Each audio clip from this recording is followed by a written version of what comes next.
Subscribe करें हमारे YouTube channel साधना gold को और पाएं वीडियोस सबसे पहले। बेल आइकन दबाना ना भूलें। भगवान नारायण ने अपनी नाभि से कमल उत्पन्न किया। जब भगवान ने सृष्टि रची तो भगवान की सृष्टि बड़ी अद्भुत। भगवान नारायण की नाभि से कमल उत्पन्न हुआ। उस कमल में ब्रह्मा जी का प्राकट्य हुआ। ब्रह्मा जी बड़े प्रेम से सृष्टि उत्पन्न करने लगे और सुखदेव भगवान राजा परीक्षित से कहते हैं, राजन अब मैं तुम्हें भगवान के स्वभाव से परिचित कराता हूं। कई बार आप लोग समझते होंगे कि भगवान इतने बड़े हैं, भगवान सृष्टि करता है, भगवान वैकुंठ में और साकेत में रहने वाले हैं। क्या भगवान कभी हम जैसे तुच्छ प्राणियों से कभी बात करेंगे? क्या हम जैसे तुच्छ प्राणियों पर भी क्या दृष्टि डालेंगे?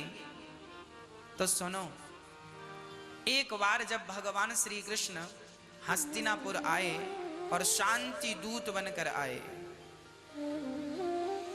शांति दूत बनकर आए, विदुर जी को पता चला किसी के द्वारा कि कृष्ण आ रहे हैं। विदुर जी आज बड़े प्रसन्न हैं। विदुरानी ने कहा, क्यों जी आज बड़े प्रसन्न हो, क्या बात है? अरे भाग्यवान, तुमने सुना नहीं, आज हमारे कृष्ण आने वाले हैं। अच्छा, परंतु वो आएंगे तो क्या हम लोगों को दर्शन होगा?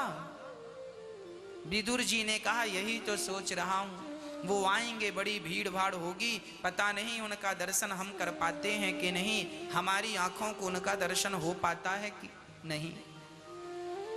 चलो दर्शन भले ना हो पर चलते हैं, कोशिश करते हैं, शायद दर्शन हो जाए। ठीक है, ये सोच करके विदुर जी और विदुरानी जी चले।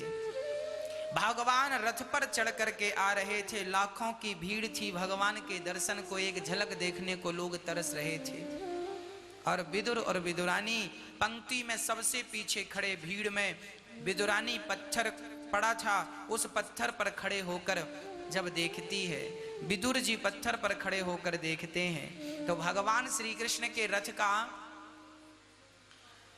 एक छोटा सा हिस्सा, रथ के ऊपर जो गुम्मज होती है, जो रथ के ऊपर चक्र सा होता है छाया के लिए, उसका दर्शन हो गया।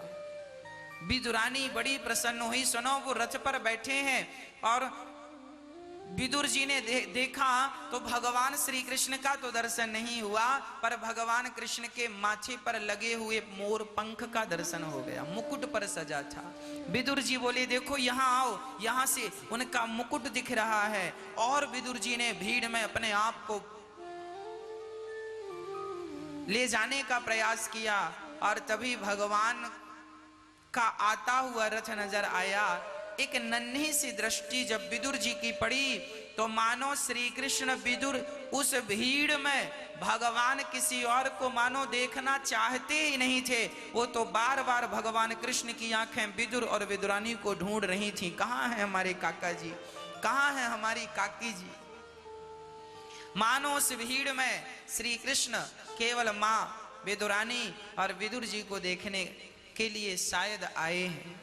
और भगवान उस भीड़ में जब विदुर जी को देखा तो भगवान ने इशारों में कहा, काका जी सब खैरियत कुशल तो है? हाँ हाँ सब ठीक है, आप घर पहुंचो, हम यहाँ से काम करके आ रहे हैं, ऐसा इशारे में कह दिया। विदुर जी ने विदुरानी से पूछा, क्यों, तूने देखे, भगवान के दर्शन किए?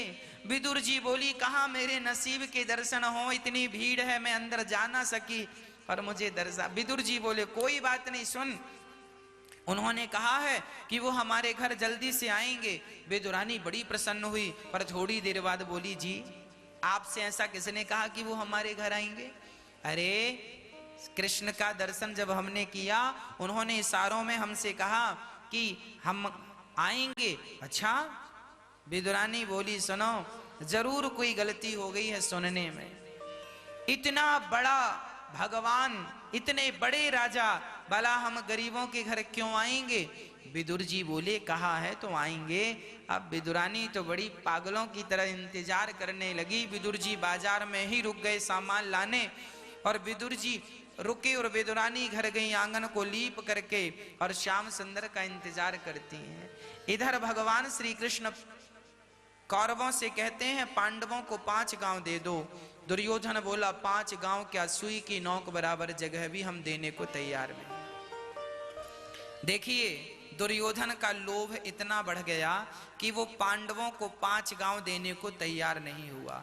पांडवों का ही राज्य इन्होंने हड़प लिया है जुआ खेलकर, और अब वो मांग रहे हैं ईमानदारी से तो देना नहीं चाहते। व्यक्ति के अंदर जब लोभ जागता है तो परिणाम क्या होता है, आप जरा परिणाम पर दृष्टि डालो। दुर्योधन से भगवान ने कहा कि 5 गांव दे दो, विवाद खत्म हो जाए, पर दुर्योधन बात नहीं माना। लोभ बढ़ता गया कि 5 गांव क्या, मैं सुई की नोक बराबर जगह भी नहीं दूंगा। और जब लोभ बढ़ा तो व्यक्ति का लोभ ही उसका सर्वनाश कर देता है। दुर्योधन का लोभ जरूरत से ज्यादा बढ़ा और उनका लोभ, परिणाम क्या हुआ, दुर्योधन के लोभ ने दुर्योधन का सर्वनाश कर दिया। भगवान श्री कृष्ण बड़े प्रेम से, दुर्योधन ने कहा मेरी मां ने भोग बनाए हैं 56 प्रकार के, प्रभु ग्रहण कीजिए।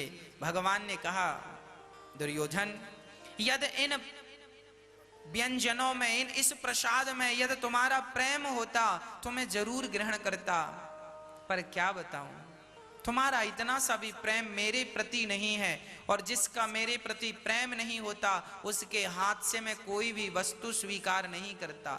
भगवान तब ही आपके हाथ से कुछ स्वीकार करते हैं जब आपके हृदय में भगवान के प्रति श्रद्धा हो, प्रेम हो। श्रद्धा ना हो तो भगवान कोई वस्तु स्वीकार नहीं करते।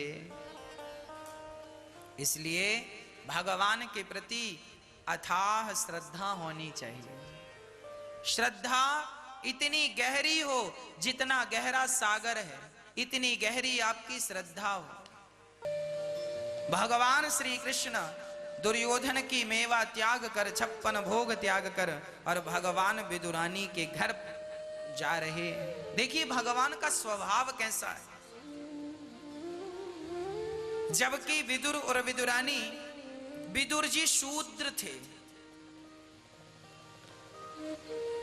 भगवान ऊंच नीच का भेद नहीं रखते।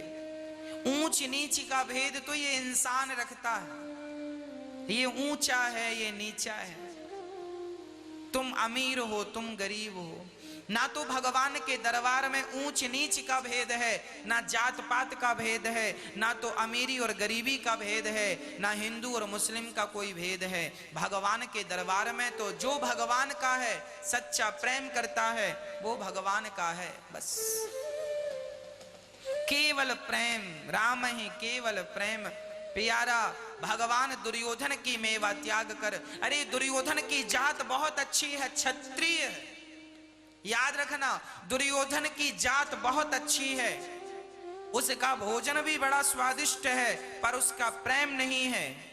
तो क्या करेंगे जात का और क्या करेंगे भोजन का। और विदुरानी और विदुर की जात अच्छी नहीं है, भोजन भी अच्छे नहीं है, क्योंकि केला का छिलका कोई अच्छा नहीं होता, पर उसके अंदर प्रेम है। तो भगवान ने दुर्योधन की मेवा त्याग कर विदुरानी के छिलकों का भोग लगाते हैं। मानो इस कथा से भगवान ये समझाना चाहते हैं कि मेरा भक्त यदि मुझसे प्रेम करता है तो मैं उसके बदले ये नहीं देखता कि वो कैसा है, वो जो देता है। तुम बासी रोटी खिलाओगे ना नमक के साथ, मेरा कन्हैया बासी रोटी खाएगा।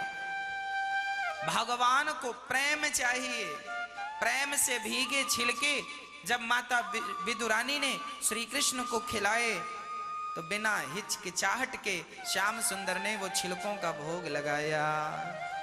भाव का भूखा हूं मैं, भाव ही एक सार है, भाव से भज ले मुझे तो भव से बेड़ा पार है। भगवान केवल भाव देखते हैं, केवल भाव। इसलिए जितना आप प्रेम कर सकते हैं भगवान से, जितना अच्छा भाव रख सकते हैं उनके प्रति रख लीजिएगा, है ना। भगवान विदुरानी के घर जाते हैं, छिलकों का भोग लगाते हैं। और जब श्री विदुर जी महाराज आए भोग लेकर, कहा विदुरानी ये भोग लगाओ भगवान को। भगवान ने 56 भोग खाते हुए कहा, विदुर जी, काका जी, जो स्वाद मुझे इन केलों के छिलकों में आया है ना, वो स्वाद आपके 56 भोग में नहीं है। क्यों? क्योंकि भाव का भूखा हूं मैं सिर्फ भाव ग्रहण करता हूं। जात पात ऊंच नीच की कोई बाधा नहीं है भक्तों। भगवान उनका है जो भगवान के हैं। इसलिए सारी बेड़ियां तोड़कर केवल भगवान को भजा जाए, सारे बंधन तोड़ के भगवान को भजा जाए।